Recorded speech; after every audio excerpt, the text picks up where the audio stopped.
Welcome back. In this section, we're going to look at the difference between truncating a number and rounding a number, and looking how the difference between those two approaches, along with conversion error, can yield big problems when we're working with certain numbers.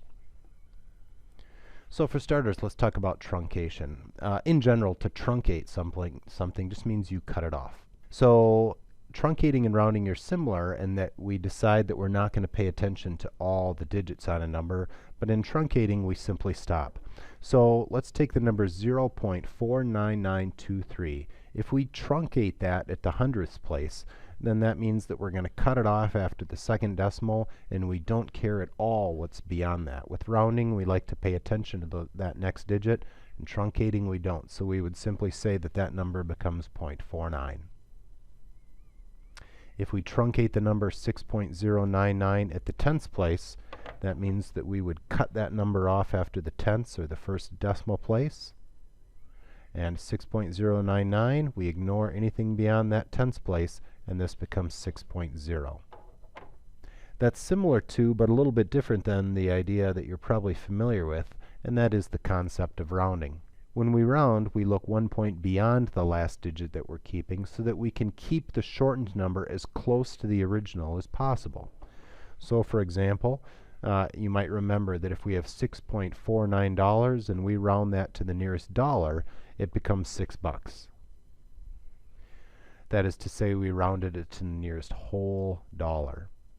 651 though, that's a little bit closer to $7. So if we round that to the nearest whole dollar, it becomes $7. So you might remember that the old rule for rounding is that after you decide where you're going to cut off your number, you look one digit to the right. If it's 0 through 4, then we don't change our last digit. That's the case that we had in our first scenario. We decided we were going to round to the nearest dollar, and the first digit beyond that was a 4. 4 isn't enough to send us up to $7, so we left it at 6. But if that next digit is 5 through 9, then we round up. That was the case here. We said $6.51. The 1 doesn't matter. The fact that there was a 5 in that spot says that we should round it up and call it 7 whole dollars.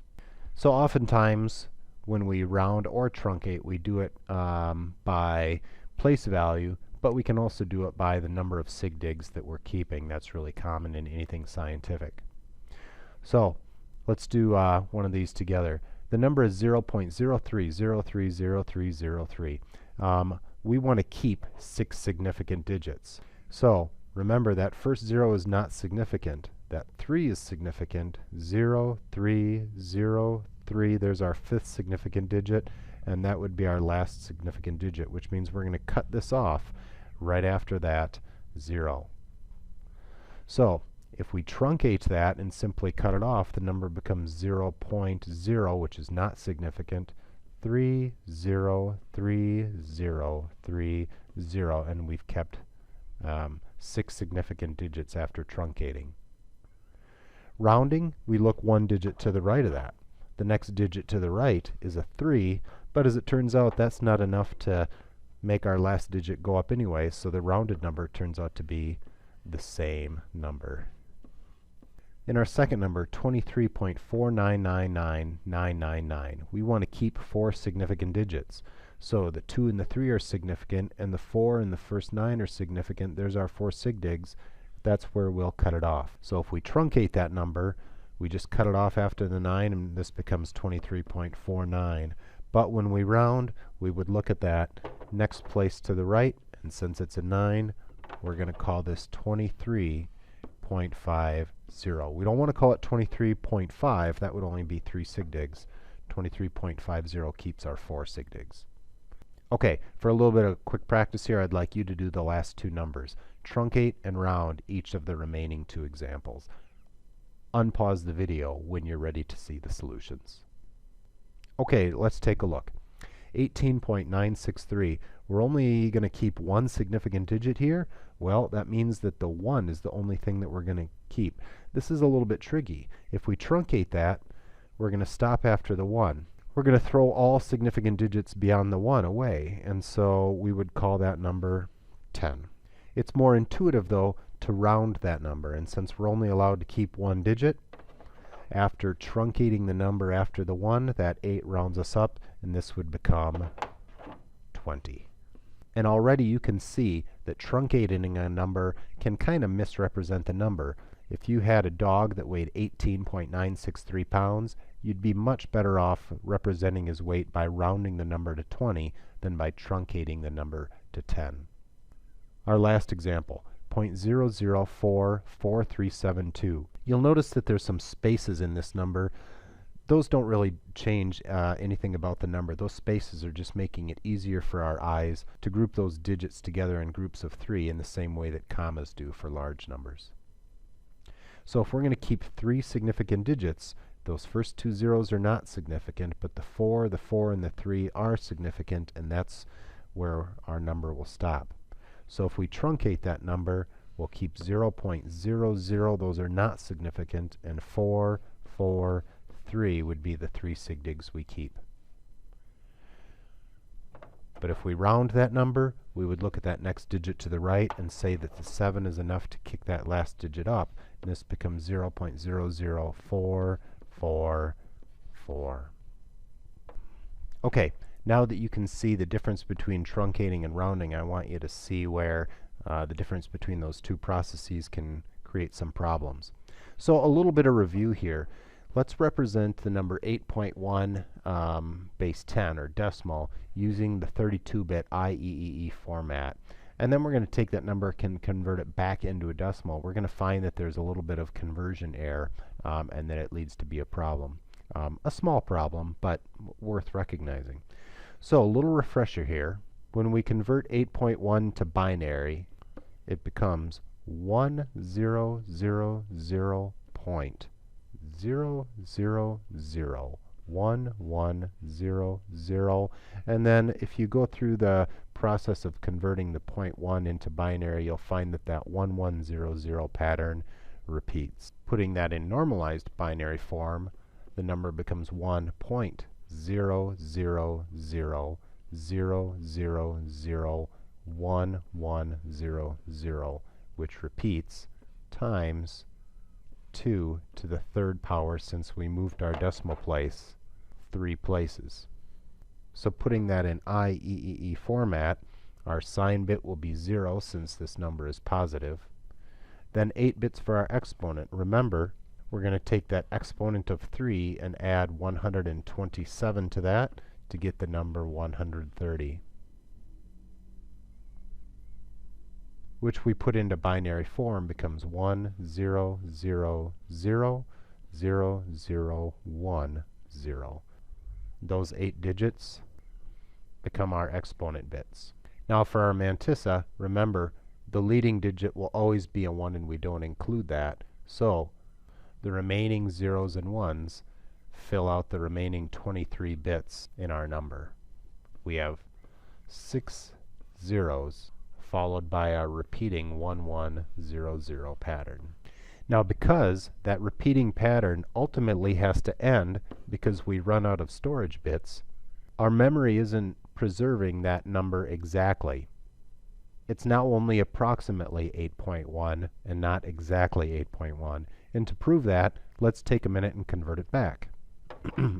So working backwards, we would start with the 23 bits of our mantissa, which again we put a 1 in front because that's always there on the mantissa, and then we have 1 0 0 0 0 0 0. There's our 6 zeros, followed by our repeating 110 pattern, but it's going to end at that 23rd binary place. Now we know, of course, that that's going to be times 2 to the, since our stored exponent was 130, we'll subtract 127, which means our real exponent was 3, which we knew all along.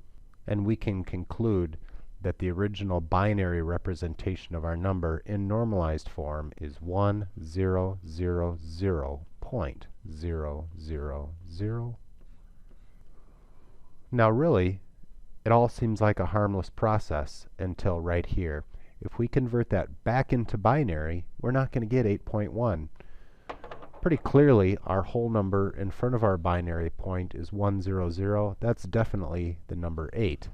But now if you take your calculator and do the conversion of 0.000110011, the binary representation of this part of a whole, and turn it back into a decimal form, you don't get 0.1. You get 8.0999999, and so on. Now, is that a big deal? Well, yes and no. The important thing is, it's not the number that we started with. So if we were to round this number off, we'd get back to 8.1. But if we truncate this number at some point, we will not be back at 8.1. So truncating, which is the natural and easy thing to do, creates a problem. Let me show you why that small amount of difference is a problem. It's not so much that it's a tiny amount of error, it's the fact that there is any error at all. So an example of this, when somebody buys a house, there's an amortization calculation that occurs that determines what the total payoff value is. That is to say, over time, how much the borrower will have to pay back. Perhaps the program determines that $236,382.6321 will need to be paid back. The borrower makes their payments for 30 years and at the end of that time pays off $236,382.63. They've paid off their mortgage. Anybody with any reasonable sense would say yes, they paid back their loan. But does the computer think that they've paid back their loan? No, there's still a small balance of 0.0021 cents. And so that mortgage might not ever get flagged as being paid. Now that's a pretty extreme case, but again, it's the existence of that error that's the problem. The fact that it's a small error doesn't matter. Mathematically, anytime you have even just a tiny amount of conversion error or rounding error, it's really, really significant when it shows up in an exponent. This is the formula for compound growth on an interest or on an amount borrowed. And I want you to see the difference here. Take your calculator and compute these two values, 5,000 to the 2.1 power and 5,000 to the 2.0999 power. Now again, those exponents are very, very close. There's very, very little difference between them.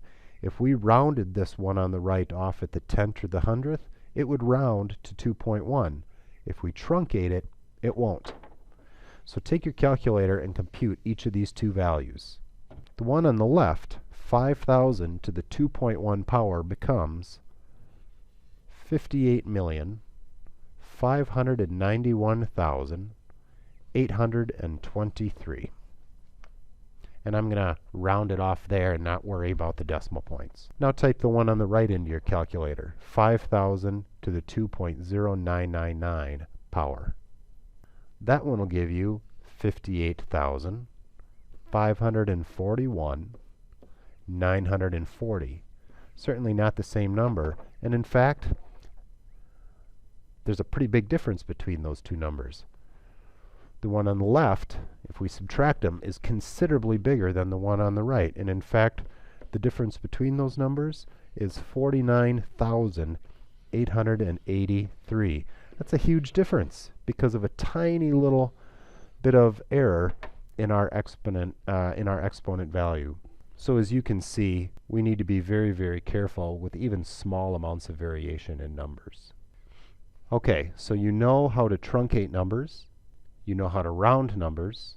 You can see that putting a number into memory and retrieving it can actually result in a small amount of conversion error and storage error. And you've seen that that tiny amount of error can actually yield a pretty big numeric consequence. So now it's time for you to go ahead and do a little bit of practice with these concepts. There will be a Blackboard assignment for this section. Go ahead and complete it. And as always, let me know if you have trouble with any of these concepts.